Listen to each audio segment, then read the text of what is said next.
peristiwa 10 November, ribuan orang meninggal mengalahkan yang namanya bala tentara sekutu pemenang Perang Dunia Kedua. Mosok saya hanya menghadapi ancaman aja takut, saya bongkar. Itu yang kita lakukan. Jadi saya nyatakan di sini bahwa Anies Baswedan kriminalisasi itu perintah dari Presiden Jokowi. Anda sadar betul menyampaikan semua ini? Oh, saya sangat sadar. Saya menyongsong badai. Itu Partai Coklat yang bermain sama dengan di Jakarta, di Jawa Timur, di Sumatera Utara. Itu Partai Coklat itu super powerful. Karena mereka punya agenda-agenda politik terhadap apa? Aliansi kekuasaan sang raja dengan Jokowi. Dan sebelumnya kan sudah terjadi prekondisi. Saya masih ingat Anies Baswedan. Ketika Anies Baswedan itu dikriminalisasi, itu Pak Presiden Jokowi berbicara dengan saya. Seperti apa? Beliau sangat khawatir terhadap munculnya Anies Baswedan.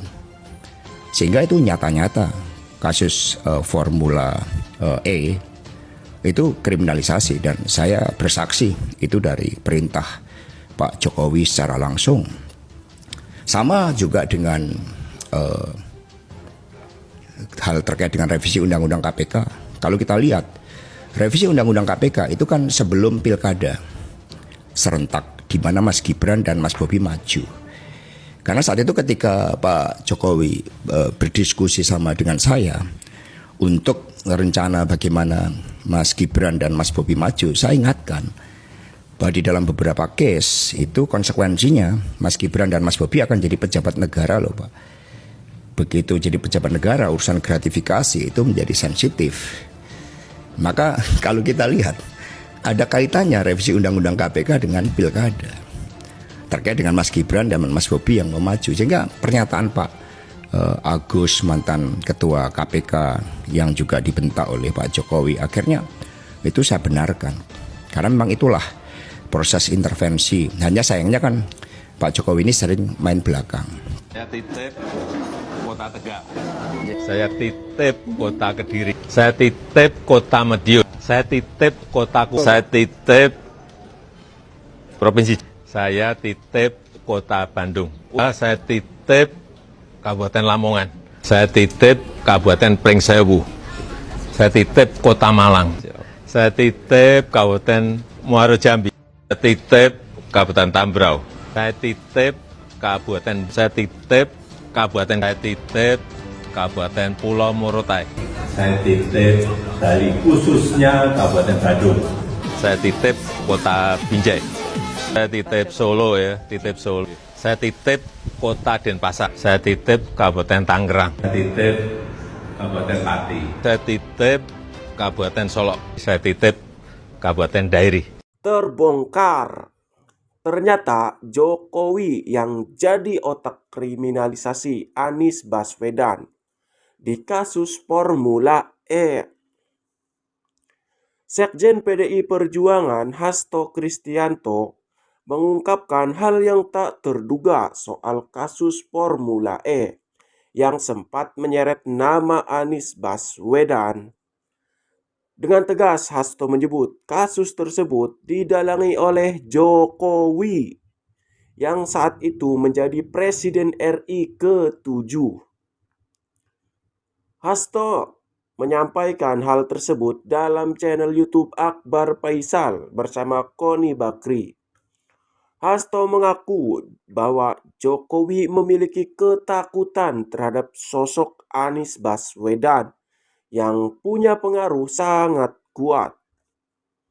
Saat menyampaikan hal tersebut, Hasto Kristianto bahkan berani bersaksi dengan sungguh-sungguh. Hasto menyebut kasus tersebut diperintahkan dari Jokowi secara langsung. Saya masih ingat Anies Baswedan ketika itu dikriminalisasi. Itu Pak Presiden Jokowi berbicara dengan saya. Beliau sangat khawatir terhadap munculnya sosok Anies Baswedan, tutur Hasto. Nah, sehingga itu nyata-nyata kasus Formula E itu kriminalisasi. Dan saya bersaksi itu dari perintah Pak Jokowi secara langsung. Ucap Hasto. Banyak yang menganggap bahwa Jokowi ketakutan dengan keberadaan sosok Anies Baswedan.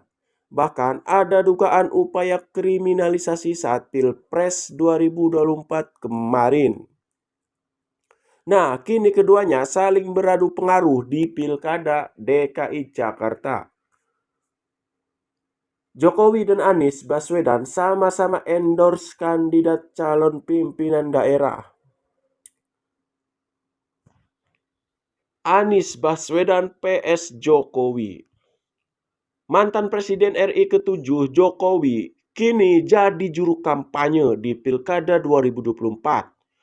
Sejumlah calon pemimpin daerah dari berbagai wilayah sampai mendatangi rumah Jokowi di Solo demi mendapatkan apa? Mendapatkan dukungan dan numpang popularitas pada Jokowi. Padahal Jokowi sudah tidak punya popularitas.